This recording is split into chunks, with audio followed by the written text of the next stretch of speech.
William Sullivan has a piece today. People of color and 2SLGBI2QI plus using language to enforce subordination.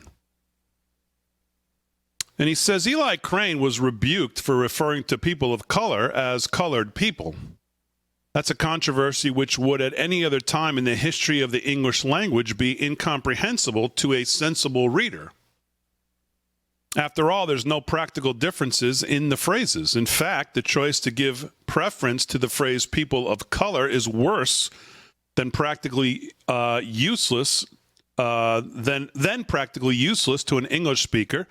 It's needlessly more burdensome to both the talker and the listener. Consider this formula with any other trait. Would you refer to yourself as a person of dark hair or a dark-haired person? Would you call your wife a woman of devotion or a devoted woman?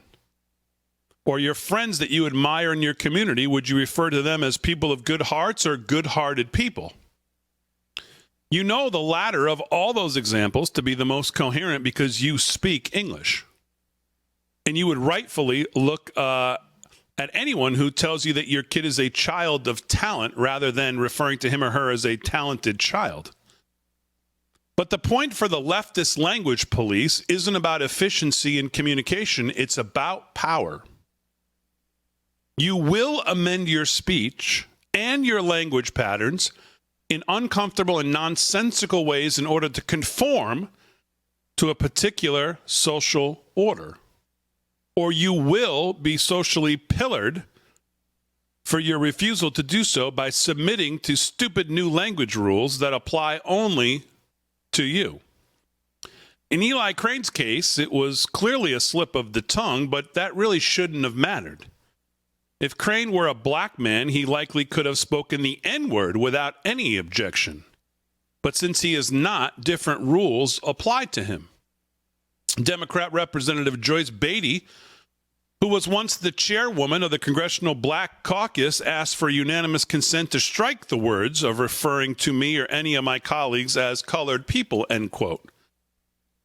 And so the supposedly offensive reference to people of color as colored people was unanimously stricken from the record. Eli Crane was forced to apologize, telling Americans that he misspoke. Everyone is created in the image of God and created equal, he said.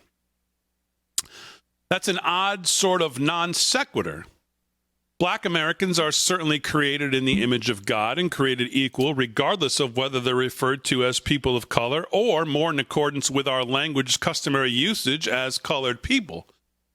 But nonetheless, his explanation and penance were unacceptable to the high priestess of the DEI ministry. He didn't misspeak, Beatty said. He said clearly what, in my opinion, he intended to. It shows us directly why we need more DEI, she said. I'm not unaware of the facts that the phrase colored people was once widely used in the Jim Crow South, and I'm not recommending that anyone commonly use it today. Let's get that straight. But it should be at least be understandable that someone in the course of a conversation about race might occasionally resort to using that far more practical language to characterize the very same people that the left demands be described by the somehow more socially acceptable phrase, people of color. But in terms of the many linguistic thorns burrowing in our cultural psyche that are destroying this society cell by cell, even this example pales in comparison to the latest accepted iteration of the acronym associated with what was once the limited to gay pride movement and the sexual revolution.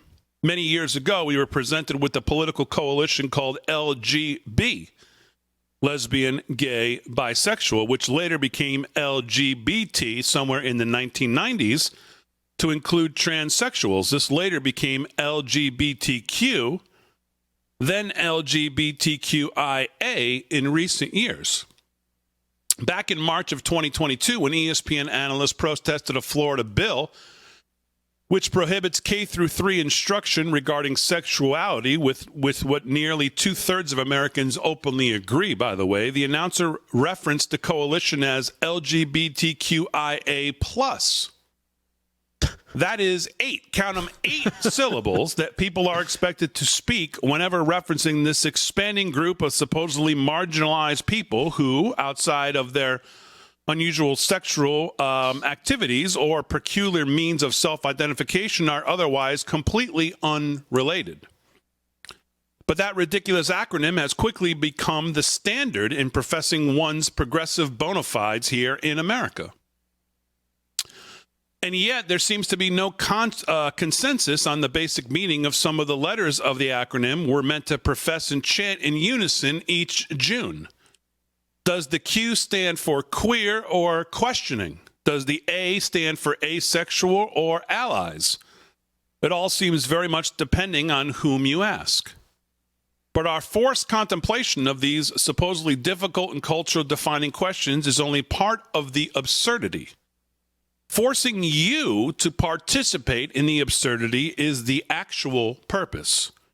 You're expected to refer to this broad community in ever-expansive and cumbersome ways, or you will be accused of bigotry for failing to do so. And as this silliness weren't enough to make modern Western culture seem sillier than the silliest of Monty Python sketches, Justin Trudeau would ask you to hold his beer. Last month, Chris Kenny of Australia's Sky News marveled at Trudeau's invention of a new virtue signaling letters for the LGBTQ plus movement. LGBTQIA plus is the point of absurdity we have now reached over here more than a year ago. Talk about virtue signaling. I've got to admire his articulation here, their vocal dexterity, as he rattles off the latest combination of letters and numbers. No human being can ever be expected to rattle off a 10-syllable standard in a day-to-day conversation or to buck the common rules of our language at all times when referring to a group of people without both ample practice and substantial coercion. But we are all getting practice because coercion is the very point of this linguistic follies that we witness daily in our now culture. A status quo which can coerce you to speak such nonsense as if it were somehow meaningful or virtuous is not only an assault on your intelligence, but it is every bit as demoralizing and dehumanizing as a society which can demand your acknowledgement that 2 and 2 make 5. Oh.